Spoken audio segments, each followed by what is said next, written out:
HarperCollins presents The Christmas Castle in Scotland by Julie Caplin, read by Kirsty Eila Mcintyre. October. Chapter 1.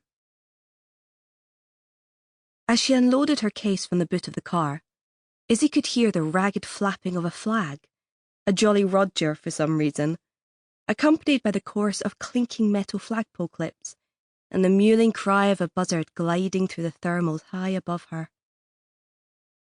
She stared at the flag flying half-mast and shook her head.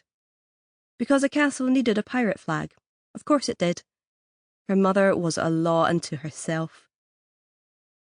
Hauling her case up the stone steps, worn smooth in the middle from decades of use, she pushed open the heavy studded wooden door, laced across with iron fittings, and stepped onto the uneven flagstone floor that she felt sure vibrated with the echo of hundreds of ancient stories.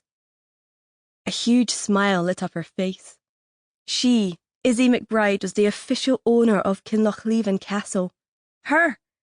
What on earth had possessed Great Uncle Bill? It had certainly been a shocker.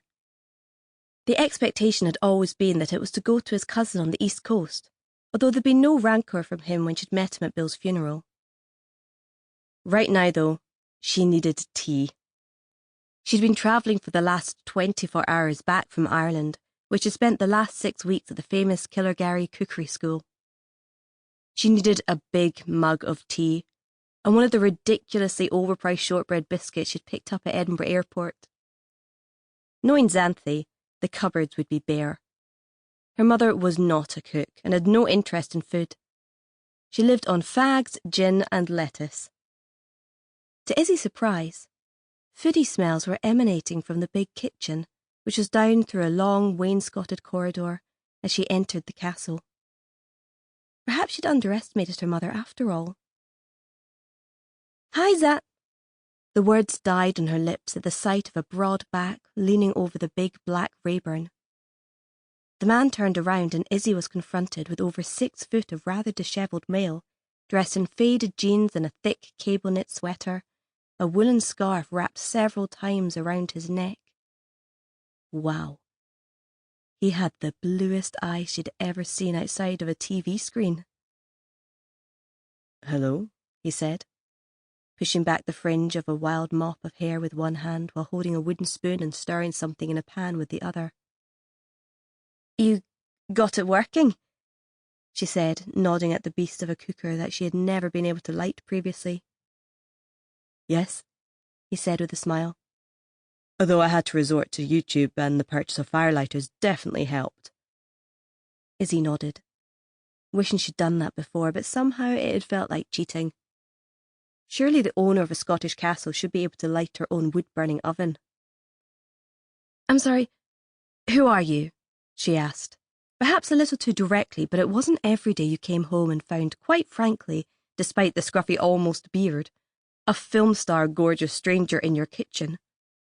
She blamed those mesmerising blue eyes for making her sound so blunt. He raised an eyebrow. Of course he could do that. Just looking at him you could tell he was the sort of man that could do that. "I'm Ross Adair, and you?" A little put out, she stared at him for a minute, trying to figure out how to take back control of the situation, while her brain, still discombobulated from travel weariness and those blue eyes, dissolved into mush. "I'm McBride, McBride, Izzy." He stared at her, his eyebrows doing that "I'm not sure what we have here, but I'll play along" thing. "Nice to meet you, McBride." He turned back to the pan on the cooker. Excuse me," Izzy spluttered, nonplussed by the complete disinterest in who she was. She might have been away for a while, but this was her home, and she still had no idea what Ross Adair, whoever he was doing in her kitchen. "Yes," he replied, as if he were offering to help her.